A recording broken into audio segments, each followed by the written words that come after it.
Hello there. So, what is holding you back? I thought about this today because I've had sleepless nights about this topic for my own personal life and business.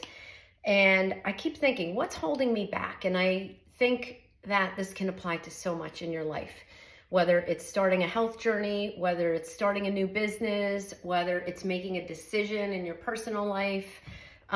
What's holding you back? And I am a firm believer in intuition and always listen to your inner voice. But I know a big part of me with my own business and this health and fitness business that I'm really just trying to focus all my energy on. A lot of it is fear, like fear about this going live, fear about posting a workout, fear about, maybe doing a live class somewhere.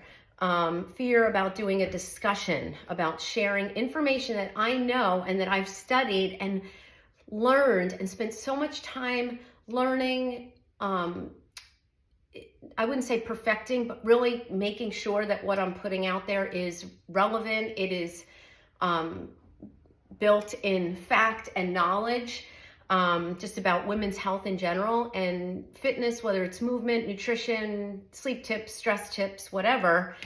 I just find that fear holds me back. I'm just making my yogurt here, so don't mind me. But think about that for a second. Even before I post a workout or do a workout, a live workout, and I've been teaching for 37 years, but I still get nervous, anxious, sometimes more than others. Certainly when I'm not, when I feel like I'm not prepared, I get more anxious. So the more prepared I am, the better I am at executing. And, there's always that nervous energy before you public speak or before you get in front of people. I used to have a lot of trouble doing this, trying it, getting just a little bit better at it. But teaching in front of people, I was like, oh, no problem. Once I got going, of course, there's always that nerve, build up before you go to teach a class, whether it's live or online.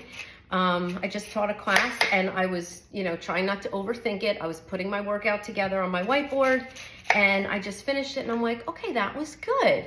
Why did I overthink it? What was holding me back from doing it? I had probably 3 workouts planned for my group and I was overthinking it. So I'm just being really honest here. And, we can comment back and forth. We can do another chat about this, but I do think that a lot of it can be fear. I think it's normal to be nervous to do things that are new. But I also think if you are prepared and you've studied and trained, and I'm like a lifelong student, so I'm always learning new things and I'm really trying to put together this. I have a new website. I'm trying to get more workouts on my YouTube channel. I'm trying to be more consistent with posting reels and stories and exercise clips because I really feel like some people don't know where to start or they don't know they want to work out, but I'm like, what do you do? And I really love sharing my workouts with you and sharing my knowledge and my health coaching with you, my nutrition coaching with you. And I just kept thinking, why am I so hesitant sometimes to post or to go live or to do something like this? And I'm just wondering if you're feeling the same way. I think it's very common, even if we can be cool, calm on the outside, sometimes, whoa, it's real on the inside. Sometimes we're a bundle of nerves on the outside and it shows. I always try to pull myself together, but boy, am I always nervous and anxious on the inside before a class.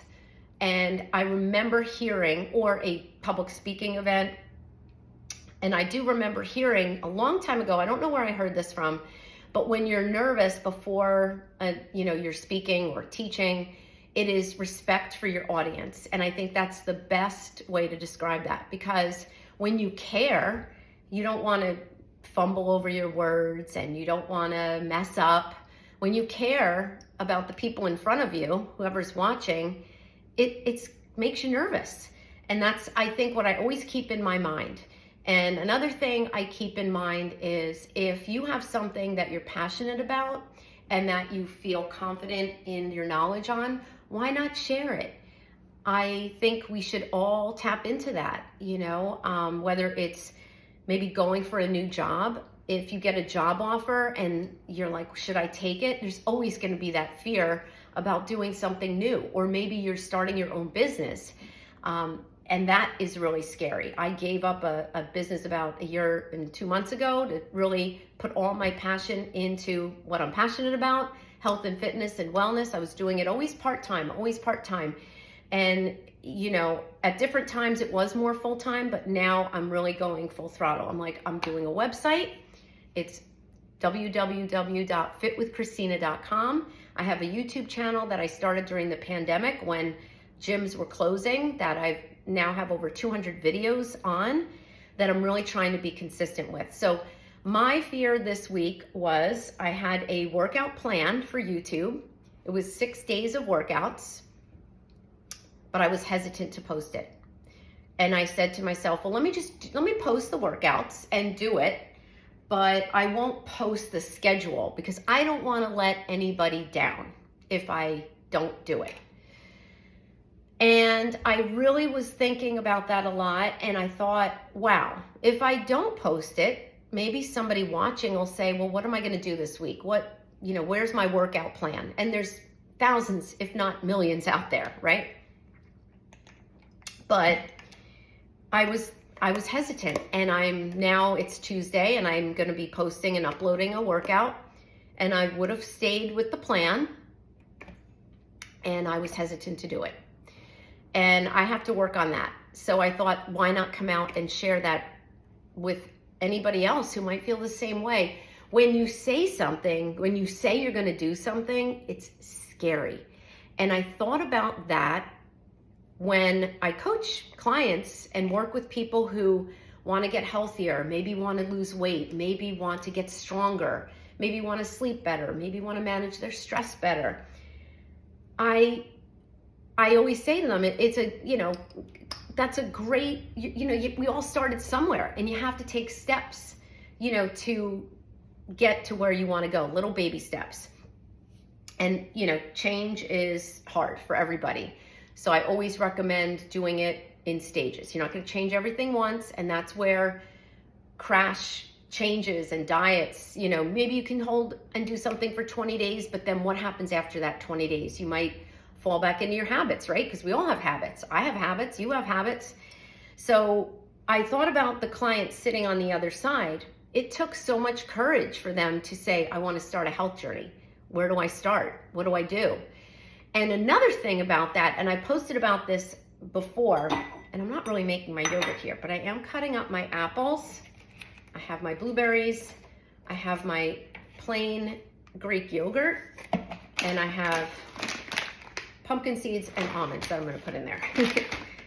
So breaking my fast with this baby. So what I thought about was, when you tell somebody you're going to do something, that's another level. Like by me posting that schedule, I'm telling the world, this is what I'm putting out there this week. So if I don't do it, I'm going to be a nut, no one's going to trust me. I'm going to be so hard on myself if I don't do it. But then I thought I should do it, and I will do it next week. But I have to get out of my head on that. And the same thing goes for that client sitting in front of me saying, I want to start this. I want to start working out and really stick with it this time. Really just stay with it. And I always say, do you have support? Do you have anybody, that you can really call and say, keep me on this path?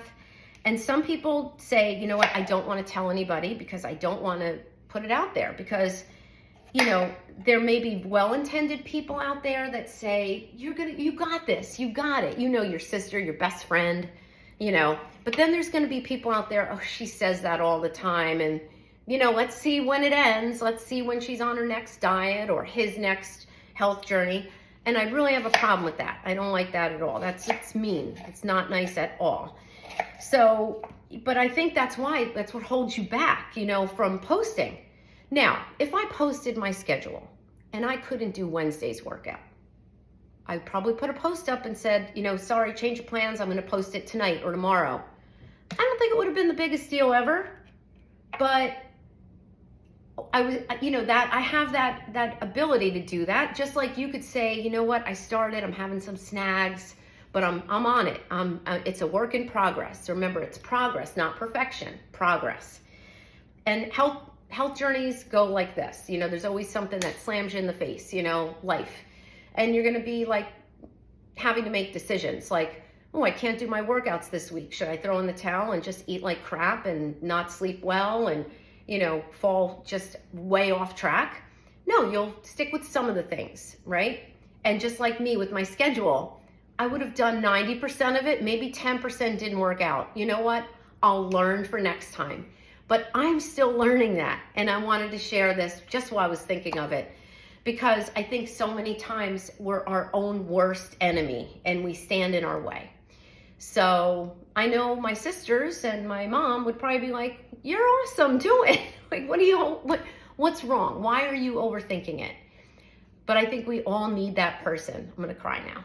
Because, we are hard enough on ourselves. I don't know anybody who's not.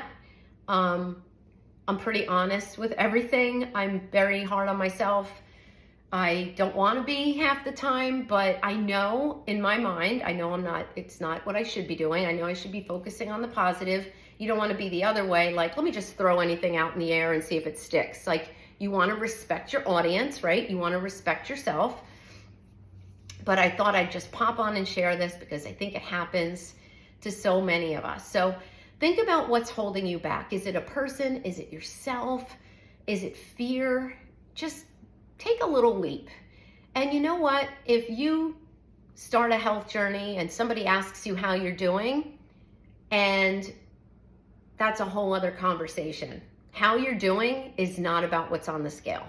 How you're doing is how you're feeling, how you may feel better hydrated because you're drinking more water this week, how you may be adding more fruits and vegetables to your plate, and you're like, wow, I'm so much fuller and I'm feeling just great anti-inflammatory benefits of all those great foods. So just respond like that. I'm feeling great. I'm feeling great. And they're going to see your confidence and maybe they want to know details. Did you lose 2 pounds this week? Or somebody might say to me, nobody I really know would say this to me, but somebody might comment on social media and say, oh, that workout was not this or that. Well, I put my all into it, and you know what? I'll take that comment and I'll learn from it, or maybe tweak something. Maybe you are right. Maybe you have a point, or maybe, you know what? I will learn from it. And that's what I do. I train people to, not train people. I coach people to learn, right? We're gonna learn if we add an apple. Do we like apples? No, I'm gonna add blueberries. I really love blueberries. So, it's all experiment and keep chugging along. So what's holding you back? If you have any questions, let me know. I am a health coach. I am a nutrition coach. I am a fitness professional. I teach all types of group exercise. I personal train. Check out my website, get a free workout, get added to my email distribution list. If you're interested, check out my YouTube channel. All those links are in my website. And have a great day. And you've got this. You've got it. I always learn from what I'm going through and share. You're awesome. You've got this. What's holding you back? Think about it. And I'm in your corner. Have a great day.